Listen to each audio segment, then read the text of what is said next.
Once I accidentally created the fluffiest cheesy potato pillow, so I recreated again just for this video. I was actually trying to make something else, but this is what came out of it, and I'm so happy with it.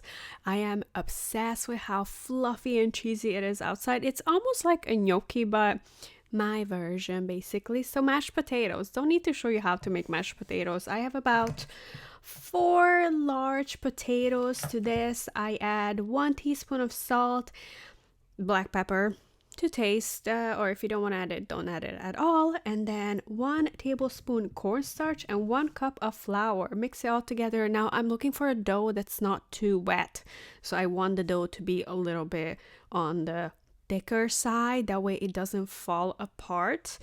It looks like a lot of flour, but it will absorb it very nicely, and when you fry it, it will stick together perfectly.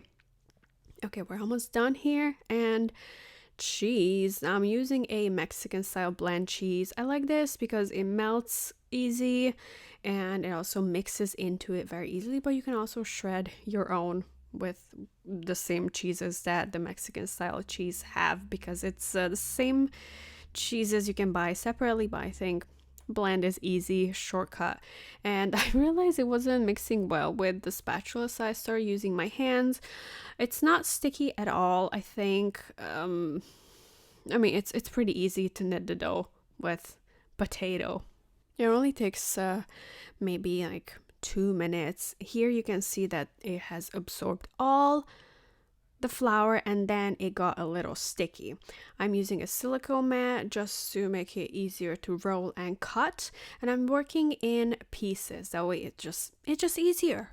Need a chunk of the dough and then make a sausage or a snake if you want to call that. Just make it like kind of even size throughout the whole sausage roll of potato, and then cut about 1 inch. And these are gonna be pillows. I name them pillows because it just reminds me of pillow, and it's also fluffy. And then I pinch it one side, and that's how I got that odd shape that's just so fun to eat. And also when I put it in a bowl, it doesn't just lay on top of each other, but makes it look pretty cool. So the little pinch is my my personal touch, little secret, and it fried so nicely. And you can do this on the deep fryer, but I don't have one, so I'm just using a pan where I add a generous amount of oil, and I put one in to see if it's hot enough. It wasn't hot enough, but once it started bubbling, sizzling, then it was ready to add the other ones. I'm on medium to high heat, like in between. I don't want it to burn because the potato is already cooked, so I don't need to cook it. I just need the outside to be crispy, and then once one side gets crispy, I flip them. It's always best to flip away from you so that the oil doesn't splash on you. I've learned that the hard way, but once you get splashed with oil, you'll learn. And yeah, they crisped up pretty fast. If it was on high heat, it would have gone really fast and it would have burned. We don't want that. Getting some out and putting it on a paper towel so it absorbs the excess oil, and then it is done.